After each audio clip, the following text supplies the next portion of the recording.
right, well, welcome back to another Centennial Tidbit, where today we're talking with Command Sergeant Major Dan Smith, Master Sergeant Adam Lassard, and Staff Sergeant Kevin Paul of the United States Army Band Pershing Zone. And for most people that don't know it, the bond between Tomb Guards and the trumpeters or the buglers who are signed, who are known as Sergeant B, is really unique. And today we're going to dive a little bit into the history about the band, as well as that bond that is formed between Sergeant B and the Tomb Guards. As I mentioned, Dan is the former Command Sergeant Major for Pershing Zone, and the Command Sergeant Major is the senior enlisted advisor to the commander. Adam is currently serving within the band, and he is the principal euphonium player with the concert band. He's also the unit's historian for the entire band. And then Kevin is a bugler and a trumpet player assigned to the ceremonial band, and he's the unit historian for the ceremonial band. Guys, welcome. I've been looking forward to this for a while.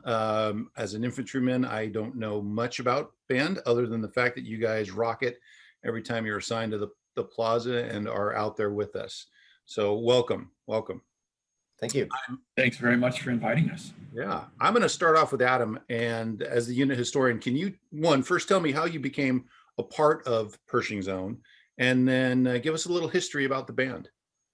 Okay, yeah, sure. I started with Pershing Zone in 2007 after auditioning in 2006 against a lot of my classmates from the University of North Texas, who are now, a lot of them are my colleagues now.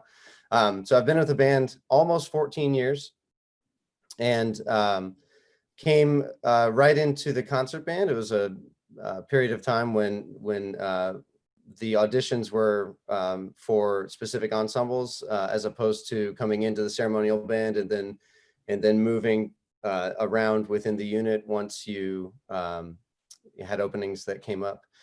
So I've spent my time with the concert band the entire time that I've been with TUSAB. And I started getting involved with the history stuff pretty early on, within the first probably 6 to 10 months that I was in the band. So that's been a passion of mine. And I was an adjunct historian for a while. I was the assistant historian for a while. And for the last 3 years, as we approached the 100th anniversary of the band, I'm the unit historian now. So Pershing Zone, like I said, is about to turn 100 in 2022. It was founded at the very beginning of 1922. January 25th is the day that we refer to as our anniversary. And as I was preparing for this interview, actually, I came to find out a little bit more detail about the timing there. And it had a lot to do, no surprise, with the founding of the Tomb of the Unknowns in Arlington Cemetery. So shortly before the tomb was completed, General Pershing took over as the Army Chief of Staff in July of 1921. And one of the first things that he wanted to do was to replicate something that he had when he was the general of the armies and the leader of the American Expeditionary Forces in World War I. And he had pulled together some of the best musicians from all the hundreds of bands that were stationed over in Europe and formed the General Headquarters Band of the American Expeditionary Forces. Now, a lot of those guys were pulled from bands, and they were in these bands after having served in prestigious orchestras or some of the most popular bands of the day. So you had, principal oboe of the Philadelphia Orchestra, or, these kind of things. That was what that band was made of. So it was, needless to say, a fantastic ensemble.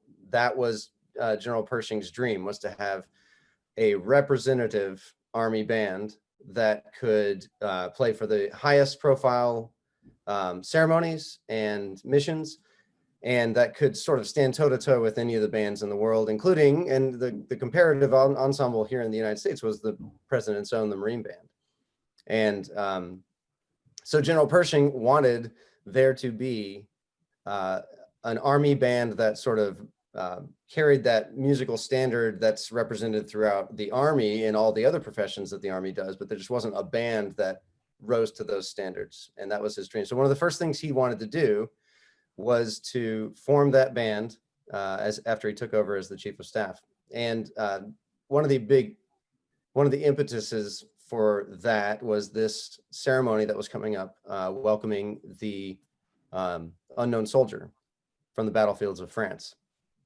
And coincidentally, at the exact same time, there was a disarmament conference that was happening at the same time. So this idea of a representative band had kind of floundered in the few years since the forces all came back from Europe.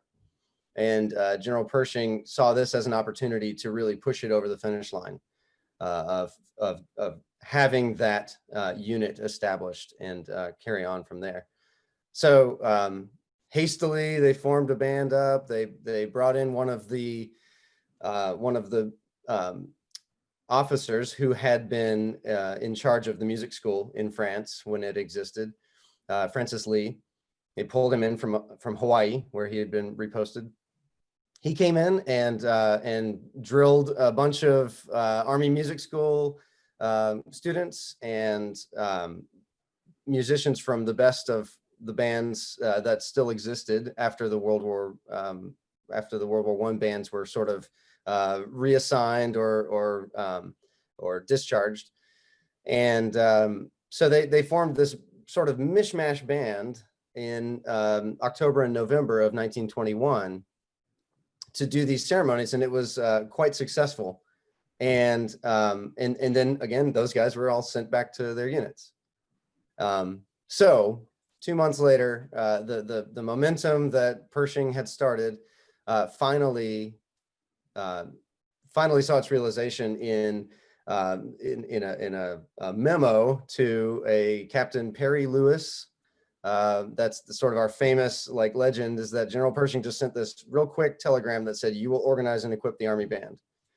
Just like that, boom. And it was in January 1923, because there weren't any commissioned officers in the bands field anymore. They had reverted back to warrant officers, and so now we had to take a Coast Artillery captain that was at Fort Hunt and assign him the Army band. So he was the commanding officer of the Army band.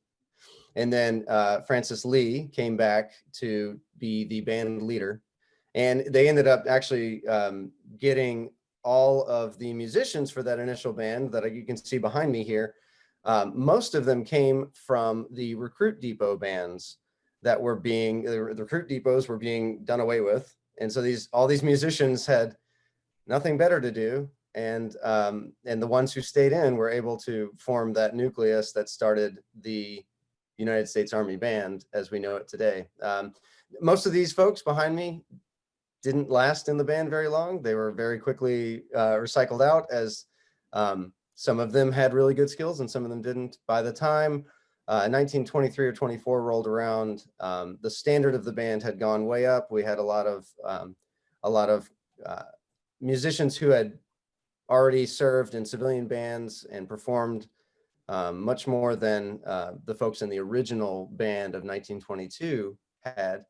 And by the time the end of the 1920s came about, we had already established ourselves in the culture of Washington, D.C. as a premier band on the level with the Marine Band or the Navy Band. So that's sort of that's the beginning there. Nice.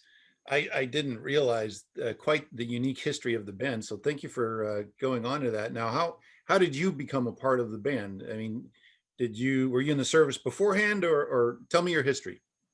I was not. I was in music school for euphonium, and most people haven't heard of it. It's because it's not as common of an instrument. It's not an orchestral instrument. So really the only professional jobs on euphonium, unless you're going to freelance and make it on your own, is in military bands. So and the pinnacle of that are these bands here in Washington, the Navy Band, the Air Force Band, the Marine Band, and TUSAB. So there's the field band and the Military Academy Band, but the majority of these bands are right here in DC. And so when an audition comes up, for euphonium players at least, like everybody shows up for that audition. And usually one, maybe two sometimes openings. One or two people, usually just one gets hired. So it's pretty competitive, and I definitely feel very blessed to be able to be in the position I'm in.